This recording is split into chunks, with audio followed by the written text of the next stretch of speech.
Hello, yes, you're right. I'm here in the Chaos studio, joined by Mr. Matt Hocking. Good morning. Oh, good afternoon. Good afternoon. Yeah, thank you for coming back and seeing us again. That's okay. Always a pleasure. Becoming a regular on Chaos, which is always good to see. And I'm always slightly chaotic as well in the background. We like to, so we have you on and we say this is our monthly look at local and global activism. Yeah. So I think it's a nice little summary of... Yeah, our little bit of activism. Yeah. So, but yeah, let's start off. How have you been? Very good, thank you. I mean, it's again, this year just seems to be like on double time for how fast it's moving as individuals, as a business, on top of, you know, what we've got happening sort of globally, you know, from conflict to social and environmental issues and things. But I'm good, just doing the best I can. The sun's out, so I'm always sort of lit up when the sun's out as well. I swear everything is better when the sun is shining. Yeah, and we had a beach scene up on that window just on the TV just now, and I was like, oh wow, beach. I love, any sort of sunshine, water, I feel like it instantly picks up the mood, doesn't it? Yeah, I think it's also, there's a kind of just a healing nature in it, just like being in nature and just taking that time. And I think one of the things I always used to do is when I used to do the school run, I always used to go to the beach afterwards and you know, post a photo, and people go, oh, you're always at the beach. I said, some days it's only for 5 minutes, but just that little 5 minutes is between school run and work is just enough to say, stop, breathe, take that moment, collect myself, and then go full tilt into the next thing. I totally understand that. I very much do the same, as in I'll often just jump in the car, I will drive to the beach. Yeah. Sometimes I'll take my laptop and try and do some work there. Sometimes I'll just take a book, or I will just sit and stare. But I think for our own sort of mental health and everything, I think it's really important. Yeah, and again, like, you know, Henry said just now, oh, hope Matt's going to be here soon because he's walking down the road. And although I took that photo this morning when I first arrived in Truro, I popped down at Boscawen Park, and just that walk along the river there back into Truro to where we're based at Old Bakery is just lovely. Yeah, nice way to start the day. I like that. Now, before we jump into some of the subjects that I'm going to hand over to you to talk about, I wanted to ask your opinion on today's question for the nation. Okay. So today's question, which I feel like kind of does tie in quite nicely with the whole optimism thing, is we are asking people, would you rather hear good news first or bad news first? You know, when someone says, do you want the good or the bad? Where does your vote lie? It's a really, really interesting, because like, you know, as soon as you hear the bad, then to me it's kind of going to just kind of take the energy out of the good news. But then it depends what the good news is. So we've actually just had that, and I can't say kind of what it was, but obviously we were talking about an award, so we know we're in a shortlist for an award, and then one of my team came back and goes, I'm sorry to put a downer, but I'm going to have to tell you some information now. And it's not to do with the award, but it's kind of like the high of, hey, you've got a weird part, you know, exciting. And then it's like, oh, and then it's like, okay, but the great thing with the bad news is we know it. And so there's a time where we can act upon it. So I'm not really answering your question very well there. I don't know. I honestly don't know. I guess I'm of the opinion that I want you to hit me with the bad news first and then cheer me up with a bit of light good news at the end. I suppose that's the best way to leave, although even though we had bad news at the end, I kind of left still positively because I was told that there was a plan around the bad news. Okay. Should we jump in and talk and tell me what you can about this award then? We rarely enter awards.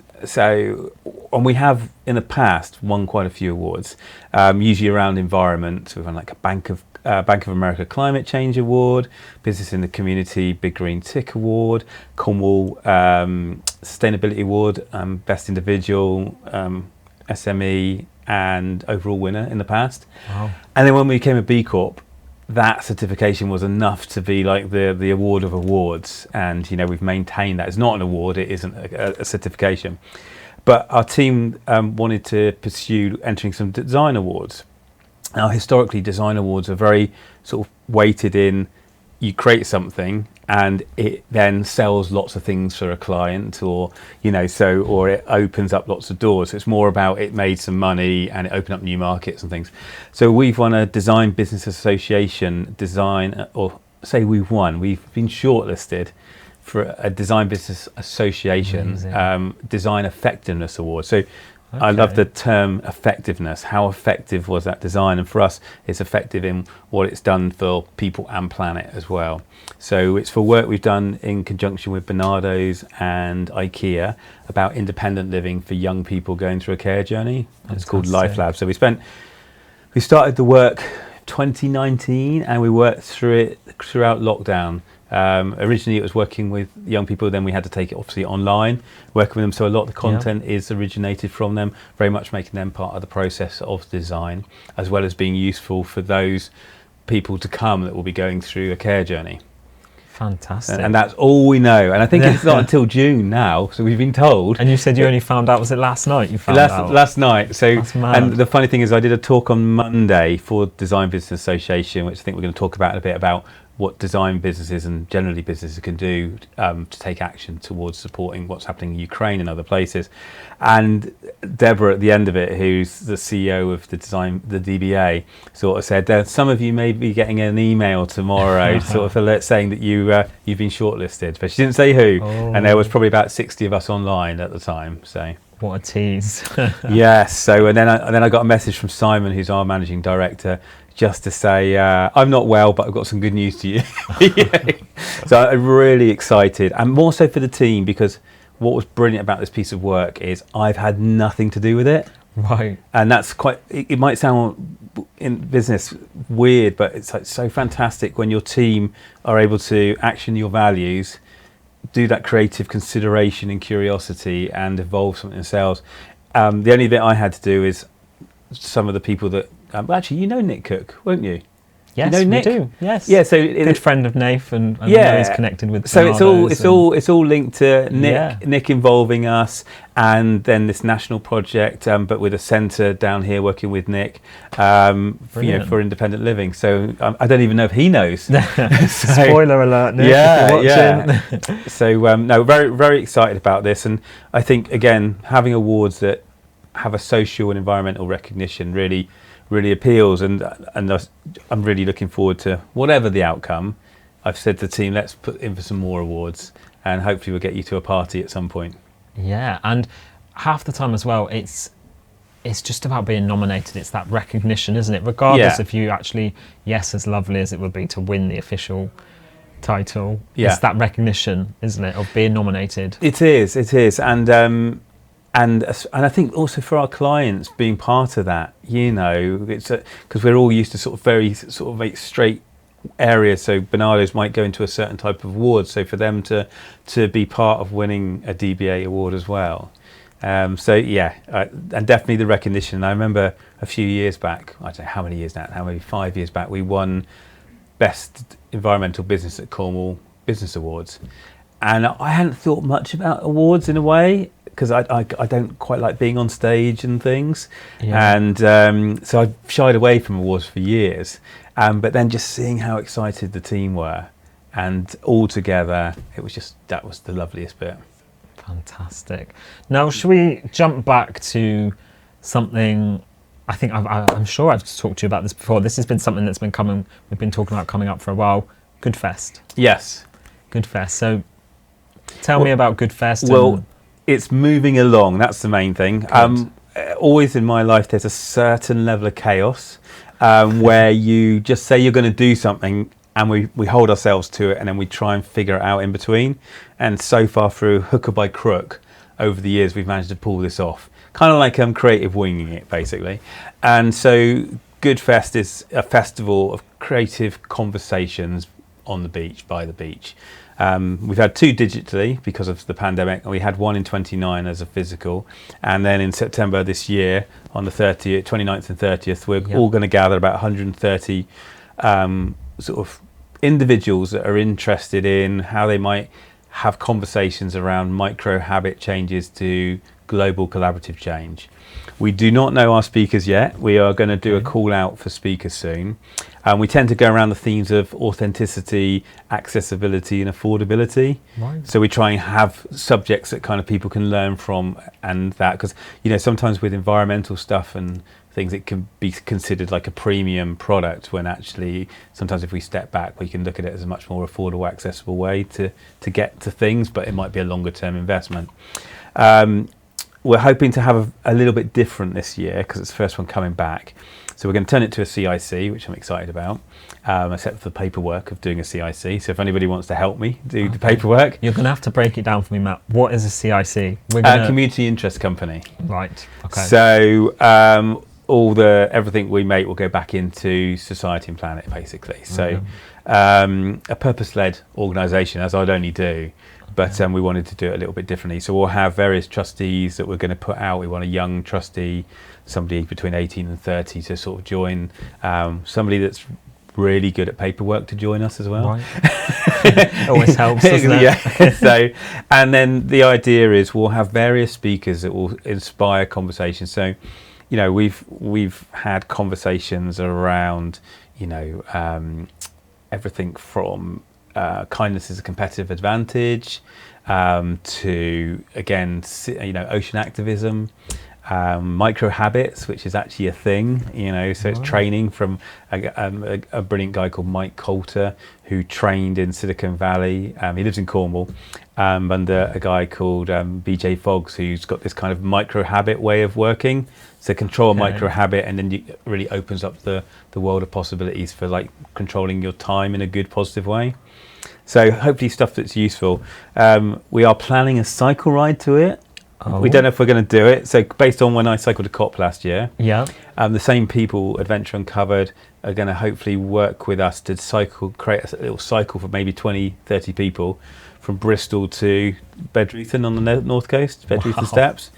And then we hope a couple of those people will be the speakers that will then speak. Right. And then we're going to have a little kind of climate social film festival, so something a bit different. So 2 hours on the Wednesday night prior, so this is the 28th, where people come in and there'll be an event where they can watch a series of films that will hopefully stimulate their consciousness. And that could be on neurodiversity, that could be on sexuality, it could be on climate change.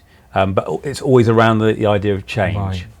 Okay. And having conversations. So just like we're doing, like it sparks a conversation. Yeah, I hope you're going to let them catch their breath after the bike ride before they're shoved on a stage. Well, yeah, you never know. That might be a nice way to start. True. Or why don't you just live stream the speak as they're cycling down to you? Yeah, so I kind of get excited and really anxious about some of these things because we've always managed to pull it off, as said, and we've always had actually quite good results, but we've done it off very lean budgets, with a lot of goodwill and love from people, and so this year's going to kind of be, it's just nice to get back together. Like I said, Laura and I, the two of the co-founders, and there's Ben and Claire who run a men's mental health charity called Talk Club in Bristol. So the four of us co-founded it. But Laura and I are going to take the lead this year, and hopefully Ben will come and do a talk about what he's doing with Talk Club. And we'll see. But the lovely thing is just that idea of convening and gathering and bringing people together, and not necessarily even the speakers, but the conversations between the audience. Yeah. That's what I really, really like. Amazing. I love that. So that's just to mention again there, the Creative Conversations on the Beach Festival. We've got 2 dates set in stone at the minute for September the 29th and the 30th. Yeah, so and the next thing is we're going to do is I'll literally be doing an update that Goodfest is coming, just so people, we're not going to put tickets live until April. Great. And there'll be, like I said, 130 tickets for people to come for 2 days, come for 1 day, or just come to the film festival night on the night before, or just go for the bike ride. There'll be conversations on that. So yeah, that's one of my many, many things this month. One of many. Yeah. You are a man of many. That will be your tagline. Yeah, my partner's always like, when do I get to see you? Yeah, right. We get 1 day a month anyway. Always 1 day. So apart from the festival and the chats and everything that's coming, what else is new? What else is new? So it depends where you want to talk about. So a lot of the time now, it's quite an interesting transition. I'm being asked to be in like lots of working groups and consultations around better business. Obviously B Corp, which, always talking about, using our business as a force for good. And many businesses really want to do that now. Yeah. We've just had FlexiHex, which is the 21st business in Cornwall to become a B Corporation. Hopefully Chaos isn't far off. I can see your scores because I'm helping on that one. So it'd be really nice to see in a few months' time Chaos saying we're a B Corp as well. other stuff that's been going on. So I've joined Truro's Zero Carbon Truro Working Group. Oh. So this is a group of, got the Mayor of Truro, Steve, and Councillor Clinton Seeley, and Sarah Walker from Falmouth District Council, and many others. And it's basically looking at how can Truro become zero carbon, which is no mean feat. All of us are trying to work out how do we do this. But you start measuring, and they have already measured kind of, this is Truro City Council's transport, this is, and then we got what wildlife and green areas we've got, what energies and stuff we use. So it's a working group really to look at what the vision for Truro City Council could be in a zero carbon future. Wow. Yeah. That's a big task. Yeah, I'm not one of the brains for the things, but again, I'll be talking a bit about B Corp with them, simple solutions we can get behind, and obviously bringing in trusted advisors, and it's a working group, so then that goes forward from there, kind of thing. So that's one. That's fantastic. A couple of days ago, I was at Alverton Manor working with Visit Cornwall. Visit Cornwall, a couple of tourism providers in Cornwall, Walk It Cornwall and Bosinva, Amanda Brookman from Cornwall Sustainable Tourist Project, and I don't normally remember so many names, Malcolm Bell, who heads up Visit Cornwall, and that's to look at the idea of, and it might not be this, but a sustainable tourism charter for Cornwall, what it means to be a good visitor for place and planet, what it means to be good as well as a tourism provider, how you maybe interweave the actions you are doing for people and planet to your customers that would come and stay at your hotel or your caravan park and things. Right. So how do we look after this beautiful county? We've just been talking about the beach. Yeah. It's a very popular county, more so than ever before. Yes. You get 5 to 6 million visitors a year here, but only 4% of them coming by train. And so, how could we be more considerate to the places that we love, both as visitors and those that live here? Okay. So another big question. I've been using my brain a lot. It's the thing, it's good to have sort of fingers in all these pies as such, because it all kind of comes, even though they're different projects, they all link in always onto the same thing, isn't it? It's the same thing about this sustainable future. Yeah. I think it's like that sustainable, but it comes down to like considerate, responsible, thoughtful future, where we start to get to be better for the people around us we might not know, the people that don't even exist or live yet. So there's a book called Good Ancestor, long-term thinking in the short term, I think is the title, and it's going beyond and then living within our planetary boundaries. Yes, we like an iPhone or a plant pot or whatever, but do we need 50 of them?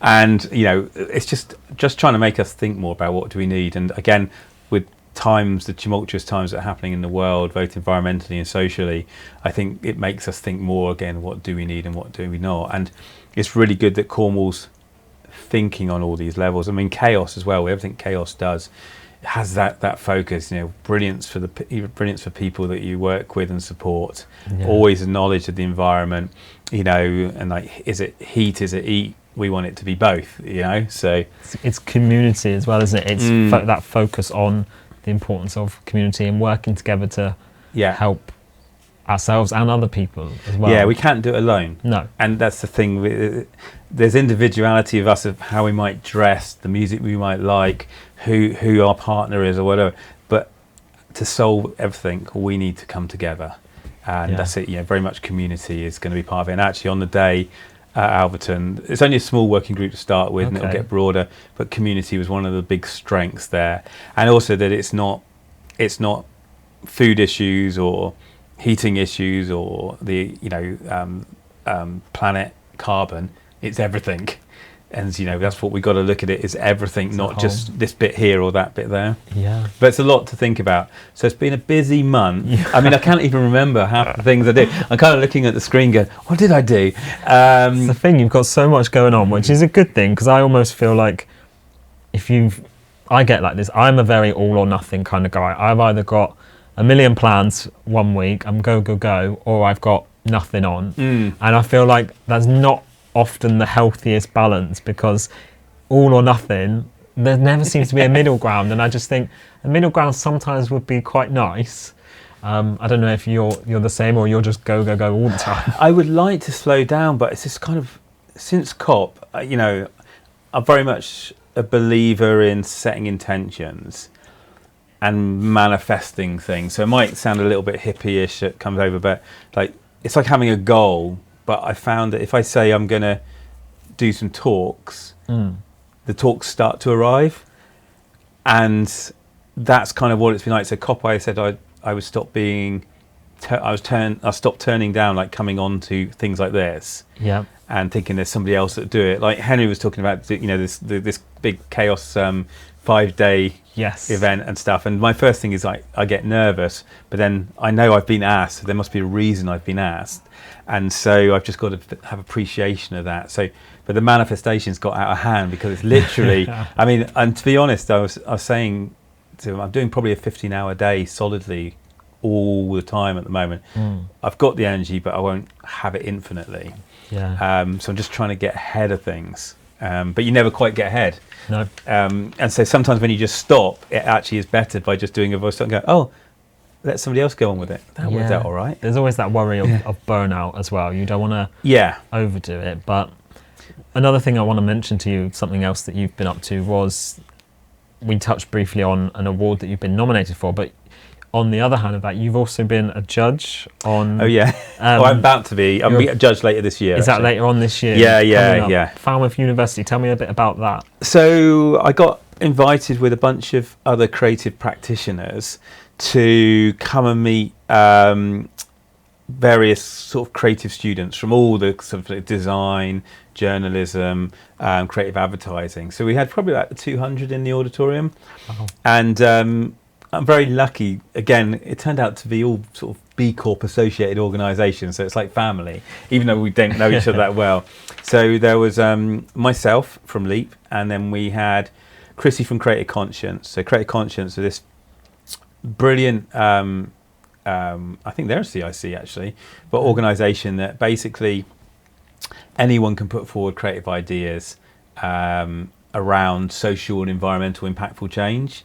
So, an example Chrissy showed was a student came forward with an idea that a lot of the news we were seeing at the start of the pandemic was all around this many people had died, and this many people were in hospital with COVID. But what the news wasn't reporting was how many recovery rates there were. Yeah. And so this student basically put an idea forward to Creative Conscience, and then they made it happen. And they took the words, I'm probably going to get this wrong, it's something like fear, death, and something else. So it's 3 strong words of negativity. We're talking about bad news, good news. And then within those 3 words, she highlighted the letters to spell undefeated. Oh, wow. And then it just had a number, and they were getting the number aggregated live, and it ended up being, I think, in like Times Square and stuff like that. And again, it's that power and optimism of taking an action. You don't quite know where it's going to go, that can make you feel better because you've done it, because you're feeling, I want to do something, but I just don't know what to do. So taking action and then just seeing something flourish in the world. So Chrissy did a fantastic talk around Creative Conscience and what it's about, and I'd recommend checking them out online. Her partner Barlow, he runs a B Corp called L&Co in London, so a nice little design agency. So he talked about his design agency.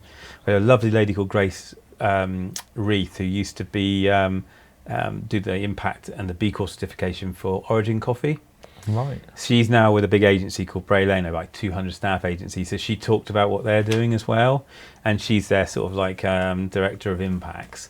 So it's a really good mix. And the thing is with me is, I did my talk, so I talked about what it is to run a creative practice, because we can show our work till the cows come home, but actually it's about what we do on the day, what energy powers our computers, how we look after our team's well-being, support and stuff like that, because That's where the really exciting stuff is for me. How do you create a fantastic space, playground, that's proactive, so our team can have their best and brilliant ideas and are supported to do them? So talked about that, and be environmentally and socially conscious. But I was so taken by Chrissy's talk and the things they're doing with Creative Conscience and all these students. So I just said, how can I help you? It's my nature, is to just say, how can I help? I forget then I haven't got much time in my life. You're just making more work for yourself, yeah, aren't you? and I didn't know. And then Chrissy was like, well, I didn't know you were trained as an illustrator, so I'm not a designer. I trained as an illustrator and graffiti artist as a kid and stuff like that. And she said, well, would you mind judging our illustration content for the awards, the Creative Conscience Awards, which will have applications from Cornwall all over the world. So I'm very lucky to have been chosen to be. There's other judge for animation and creative strategy and things like that. So yes, I'll be joining that. I guess it's all going to be online still. Yep. But it's just nice to be asked, and again, seeing all the fresh talent and ideas. I think it's anyone. You have to be a student to enter, or within 2 years of graduating. Okay. And I know you say you still get almost a bit nervous when you're doing these sort of live event things, and you almost question why you're there, but in your own right, you've obviously been invited for a reason. Yep. And talking in front of large groups of people, whether it's in person or online, kind of leads me to this lovely picture behind us. We can't not mention it because it's right Two old here. men. Hey. So yeah, you've got the As One Talks event, March 23rd. Tom Kay, can we explain a little bit about this as well? Yeah, so I've attended As One Talks, and they've had some at Old Bakery, and then they've at Hayler, which I keep forgetting where Hayler is. I should know, but it's kind of just a really nice venue further down west. And our light, when he first moved to the county, just wanted to get to know people, and so he started hosting these events. Right. And Al's become a friend, and actually works with our business on Leap, because he kind of works in business development field and product. And Al just literally was kind of like, he's been asking me to do a talk for a long time, and I kept ducking out because it does make me anxious. I don't sleep before and things. Once I'm there, it's fine, like when we're talking here now, but before, when I'm coming up to see you, I'm anxious, even though you're lovely and caring. Thank you very much. So with As One Talks, it's kind of like your deep personal story, what drives you, what got you to do the things you do. It's not me going, hey, this is my business and this is what it is. Some people could, but it's kind of that thing that is our driver in life and our beliefs. And so I've gone to other ones, and I've always really loved them. It's kind of a nice mix of people of all different ages, teenage to 70s. It's always bathed in these kind of like magenta lights and this like colours like that. So there's always kind of a few light filters on. And people like Chris Hines, co-founder of Surfers Against Sewage, has done it. James Otter, who does Otter surfboards, and down at St Agnes mates, working with people making your own wooden surfboards. Wow. Kind of like a bit of time out. That's cool. Craft, using your hands, forget about the world, make a surfboard, go surf it. And then the last one I saw was Pat Smith, who I think has been on here before. Is Action Nan. So Pat's in her 70s, and is constantly beach cleaning, doing conversations about litter, plastic-free Cornwall, and Final Straw. So she did one, and then the two ladies that founded Copper Feel. So they told their story about what led to Copper Feel and becoming aware at a serious level and one of them had breast cancer and things. So very open, sort of visceral stories. I'm still working out what mine's going to be. Tom, who I know, funny enough, we're both B Corps again, so it's quite interesting. We're all over the place at the moment. Tom, obviously founder of Finisterre, beautiful company, rich in Cornish heritage, built from a love of the sea and belief, sustainability at his heart, breaking the rules, shaping a new kind of business. So he's got whatever Tom's going to talk about. He's also part of the RNNI. He'd be worth getting on sometime. And then me, I'm probably, my gut is telling me to talk about wonder and curiosity, that childlike vibe that we kind of lose in life as we get older, and that that why, And so I think that kind of feels where I want to talk about, because everything I do now has always come from that wonder of nature and wonder of people and a curiosity about, you know, what makes it that way and why are people doing that. So other than that, I don't know. I've got to do 20 slides. I don't even know how long I'm supposed to talk. So, and I'm going to have a shot of rum before it. I know that much. Well, you've still got a couple. I'm trying to think what you've got 2 weeks, haven't I? A couple of weeks left to get that planning down. I got to hand my slides in on the 21st. So, bearing in mind my average presentation, I might put together a few minutes before I do a presentation. Don't tell my clients that. There has a lot of research and thought gone into it. But generally, I don't run through my presentations much. I kind of just talk. But this needs to be meaningful, on the point. Yeah. And I know the end bit, though. I do know what I'm going to show at the end, but I'm going to keep that secret. Sounds like a brilliant event. And how can people get involved? It's free to attend. 47 out of 100 tickets are already sold, and it's just search on As One Talks. I'm never sure whether I should look at you or the camera or what. Wherever you like. The people just get half my side of my face. Right. You're gorgeous, yes. I'll take that. So it's a lot of talks at the moment, and I've done fireside chats this month, and I've done interviews, 3 or 4 interviews on B Corp as well this month. Okay. So, yeah. Busy man indeed. And obviously a lot of the stuff that we've been talking about already today is a lot of going towards positive change.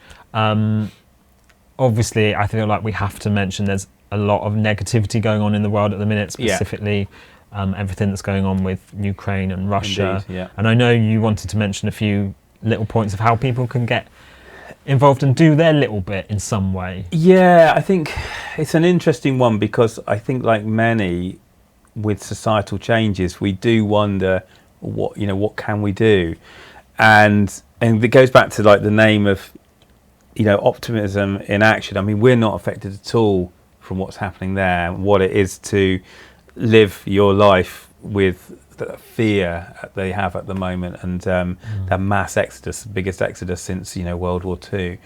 And I was asked very belatedly on the weekend. I've been thinking, what should Leap do? Do we give some cash? Do we give some clothes? What is really meaningful? And there's this huge wave of action. So I felt, we're talking about pauses, that I could pause to do as much informed action as I could. We haven't got a lot of money, so how can we do it in the best ways? And is what the thing we see the best place to put it, as it should be somewhere else? So I was contacted about noon on Saturday by Deborah Daunton, who heads up the Design Business Association, and said, we got a group talk on Monday, Matt, at 4. Would you mind coming in and talking about the Ukraine and what you're doing? And so very honestly, I just said, we're still working it out. And then I think we've got some of the points. So I kind of, looking at what was out there, I looked on the Beehive, which is a platform that B Corps can access, and there was a topic there where different B Corps were taking action. So Sordays was 1% of all their staff salaries they were paying to help in Ukraine. Another company called Unconnected, which I've never come across, they've been working with over 100 million displaced individuals around the world, sending them technology, so phones, chargers and stuff, because you forget how reliant we are on. And if you've suddenly been displaced from your home or something like that you might not have your phone, or your phone's out of power. And so they're trying to get used tech, the stuff that's in our drawers, the computer that's no longer wanted, that we keep promising we'll put on eBay, or the 6 iPhones or Samsungs that you've just got stored away. So Unconnected was one of the things I thought was a really good way of helping. So some of the stuff, like we've got sort of listed here, the first thing we were saying is just checking with colleagues. It's interesting, you don't necessarily think where your printer or one of your design team or the person that's down running a local coffee shop, where they might have a relation. So I've suddenly seen that a couple of my friends are married to Ukrainians, and one of our favourite printers, the owner, his wife's Ukrainian. So I was watching what they're doing. So we're kind of reaching out to colleagues, suppliers, partners in Ukraine and Russia. We talked about, as designers, we're able to create things, but are they any use? is it better to spend a bunch of time creating a website that a handful of people might see, or is it better just to give some money as well? But it's kind of looking at how our products and services could help support or raise funds. And kind of for us, that very much happened very quickly, that another Cornish designer, Emily Sorrell and Ella Radcliffe, approached Leap. And I didn't even know about this. My team told me when I was telling them I was going to do the talk. So Emily, we've worked with in the past. She runs an organisation called Doorstep. And we did some mentoring for her. And she just said, we've got this idea, and I have to read off my bit of paper in a minute, to create a little website around global unity. And so our team just said, we can host that website on our carbon neutral service for free, and we can give you some development support. So I think it was about a day of time, and they did the look. So, and it's called Growing Sunflowers, and I think we've got a URL somewhere. And the idea is, it's about a seed of global unity, sunflowers spread across the UK, sending a clear message to our government, which isn't doing enough. No. It needs to really change its access rules, and not the issues that we're seeing. And it's a campaign that was launched on Monday in response to news that the UK government is still not waiving the visa rules for refugees escaping conflict. And the campaign urges people to download and display a sunflower to show their support for the people of the Ukraine. It's the national flower of the Ukraine, and always been a universal symbol of hope. Now, the sunflower is inspired by the work of Maria Primachenko, a celebrated Ukrainian folk artist whose work has been displayed in the Ivankov Museum, Kyiv region. The museum has recently burned down as a result of the ongoing conflict. Oh, God. And so the work is derived from her work. So the image of the sunflowers that you can download is, I don't know if people can see that, it's a bit too small. So that was a quick action that we were able to do and support. Yeah. It could be very meaningless in the scheme of things, but for Emily and Ella, who wanted to take an action and had an idea, they took action. That's the thing. Rather than saying, I'm going to be inactive, they took an action. It was small. They reached out, which I'd always recommend reaching out into your community, and we could help. Exactly, and it's not all, like you said, as long as you feel like you're doing something, we can't all go out and support physically, or we can't all donate. Yeah. So little things like talking of the sunflowers there, showing some sort of support, awareness. Yeah. It all adds up. And exactly. And even there's so many platforms that you can just send a letter without having to write it these days, like Avaz, 360, all these things you can just say, sign up, and they will then send a letter to your MP for you and things. So I think that's, demand action from the government. We had other things, be mindful of the news, We're talking about good and bad news. The reality, if we looked at our news, it is just bad, bad, bad. So how do we find and fuel ourselves in these times so that we don't just think, oh my God, I can't do anything. And this goes back to one of the reasons I sort of had the idea for Optimism in Action, is that eco-social anxiety. I get anxious doing a talk, but when you've got the weight of the world on your shoulders and things, it's kind of having finding that antidote, that's something that kind of just means you're doing something. And that could just be helping somebody with their shopping down the road, just those small acts of kindness. You get that little serotonin buzz. You don't even have to go to the world, I did this. It's just what it is for you. And then you do a little bit more, and that person you helped may then help two more, and suddenly it's all spreading out. So just looking at ways you can sort of act, and just being careful of that news and what you see on socials and things. I don't watch a lot of news. My partner watches a lot of news because she's in comms industry. Right. And she the other day she's reading a paper, and she just wrote to me and went, effing hell, Matt. The first 6 pages are just doom and gloom. I said, I know, that's why I don't look at it. But I take action, and I sift bits of information. Yeah. So it's hard, isn't it? It's really hard to find that balance between actually not becoming so obsessed with the doom and gloom that is the news, but also showing that you still care and you're aware of everything that's going on. Yeah. As aware as possible, isn't it, as well? Because you're only as aware as how far you look. And I think it's interesting because Ukraine is a focus, and I'll take nothing away from the huge humanitarian issue and devastation and foolishness that we're seeing at the moment. But there are other countries constantly in war and conflict that, you know, don't necessarily have a light shined on them in the same way. And so I think it's just being able to help. And then, you know, one of my conversations in the week is I met up with, I'm going to get this probably wrong now, Truro Community Refugee Support. Right. So again, I'm a designer. I crave knowledge. So I just looked at what's around. So there's a couple of organisations, Million Voices. There's some refugee resettling in the county. There's obligations that the county will resettle a certain number of refugees. It still takes a vast amount of time working with the Home Office and things. And so I was gathering information. I don't know what I'm going to do with that information, but I met up with Clinton and Diana that head that up in Truro, just to find out more. And they're saying, oh, I said, what things do you need? And they're like, one of the things is we need a meeting space. And I was like, well, you know, I'm in Old Bakery Studio. Well, let me introduce you to Kath King, who's the owner of Old Bakery. Kath straight away said, Saturdays if you want to have a meeting space. So just that simple conversation. All I did was a messenger pigeon between two people and got them. So now they've got a place where they can kind of work on their community refugee support.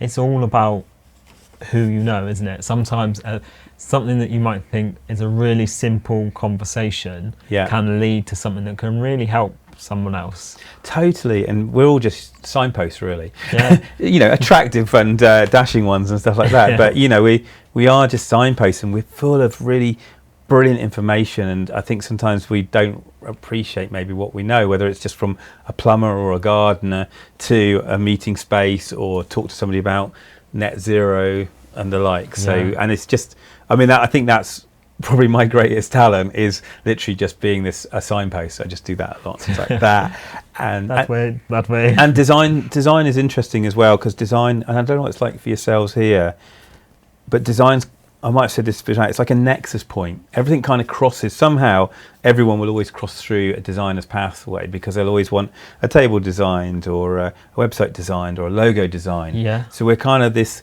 bridge between society and things that need doing. And then that comes back to the way I like to design, which is with people and planet in mind. Yeah.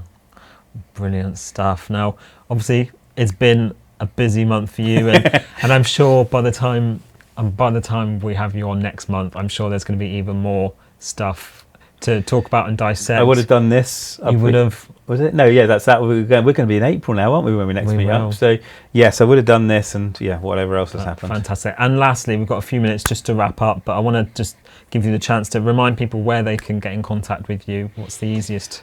Yeah, well, if people they've got an idea or want to talk through something, or I can be useful in some way, just Matt, M-A-T-T, at leap.eco, E-C-O, simple as that. Or on social media, Instagram's my kind of main baby, so I've just changed my name to it might be just matt.hocking now. Okay. I've tried to, I used to be Leapness, Leapness, but I tried to have my own name. I thought it's about time I had my own name. Yeah.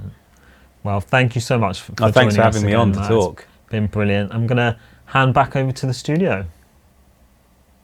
Thank you very much to both of you. Brilliant to see Matt Hocking once again, and thank you, Ross, for presenting that section. Absolutely brilliant stuff. Don't forget, guys, if you've missed any of that, head on over to thisischaos.co.uk and click the catch up button.